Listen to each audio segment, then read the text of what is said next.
started. There you go. All right, so we're in Shift Today, pages 29 through 32, and really important conversation. What's interesting is, as I'm reading this morning, I'm realizing that I have not spent a lot of time in this part of Gary's book. So that's an aha.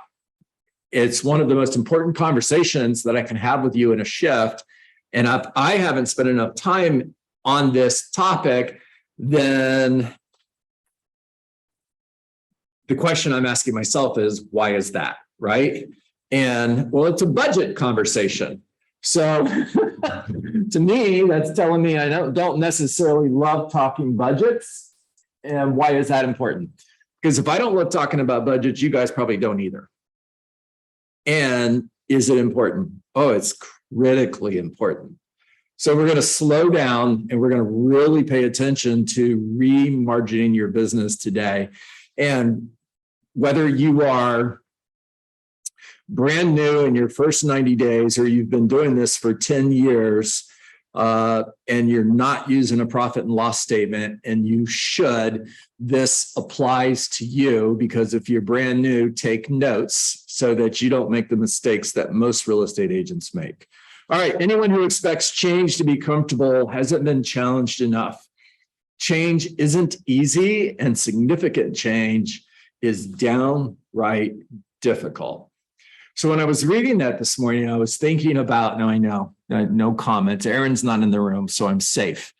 I was thinking about when I was younger and I was playing high school and college football, and especially around August, it's time for two-a-days.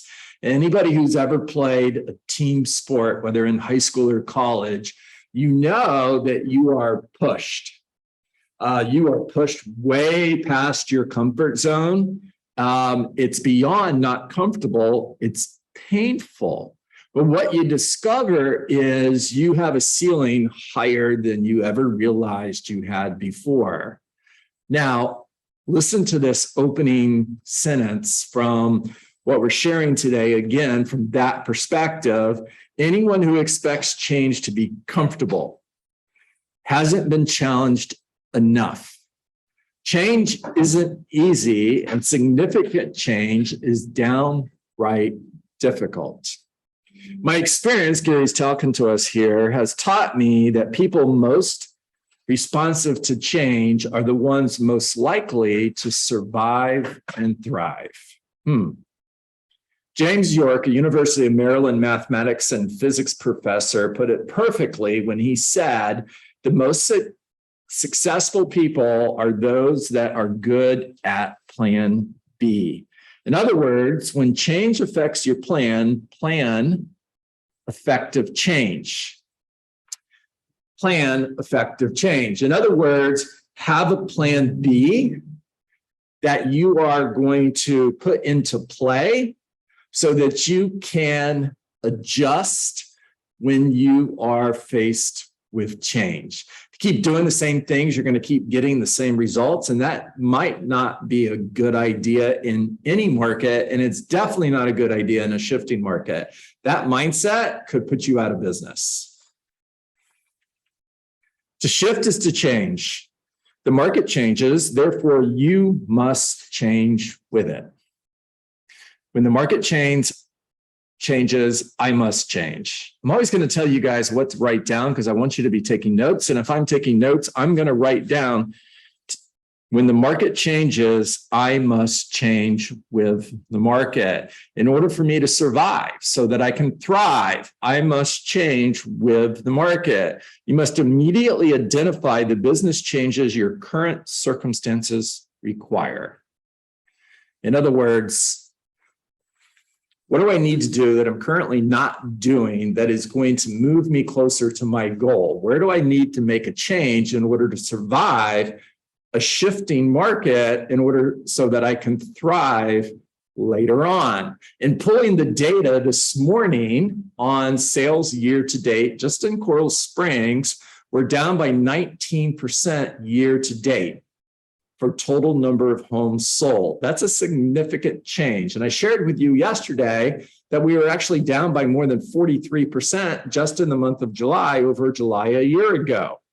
You're going to have to make changes in order to survive a real estate shift so that you can thrive later on. The first change you must make in order to get back to profitability the fastest is cutting cost. Okay, now, why is that the first change you need to make? Why is cutting cost more important than ramping up production? And I'm going to give you the answer. Because cutting cost is immediate. You're gonna see the results from cutting cost immediately. Where turn me off. Okay. You're going to see the results from cutting cost immediately, where ramping up production will take time. Matter of fact, it might take so much time that you run out of time. The number one detriment of thriving is lead generation. The number one detriment of thriving is lead generation. But the number one detriment to surviving is expense management. You must lead generate in order to ramp up your business. You must manage your expenses in order to survive. When the market shifts, the first change a business must make is re-expense itself. When the market shifts, the first change a business must make is to re-expense itself. Now is the required speed when a market shifts. So how quickly should we make change? How quickly should we change? Now is the speed at which you need to change. Get your expenses lower now. Take a piece of paper. Whether this is your personal budget or your business budget, take a piece of paper with you in the center of the picture and just start listing everything that you're spending money on. No cut is too small. So list everything that you're spending money on. And start looking at that list with what can I do without? What do I absolutely not need in my business today? What do I not need in my personal life today? Everything is on the table. Nothing is not on the table. Always work from a position of profitability. The reason you are in business, your number one, let me take that back. Your number one goal as a business owner is to make a profit. You know, it's interesting because somebody once had a conversation with Zig Ziglar, and they said, you know, it must be really awesome to be in a business where your number one goal is to help people. And he said, thank you. And I hate to tell you this, but you got it wrong. Our number one goal is to make a profit so that we can help people. If we don't make a profit, we're going to go out of business. And if we go out of business, we can't help anyone. Well, your number one job as a business owner is to make a profit so that you can serve more people. But always work from a position of profitability. It is vital and must be protected at all times. I'm referring to profit when I say that. Let me rephrase this. Profit is vital and must be protected at all times. Protect your profit. To generate revenue, you generate leads. To make a profit, you manage expenses. So we generate revenue by creating leads. We make profit by managing expenses. When Sam Walton was building Walmart in the early days, he shared that the reason that they were profitable is that they ran at the lowest cost of running business possible. In other words, their profit was in their budget.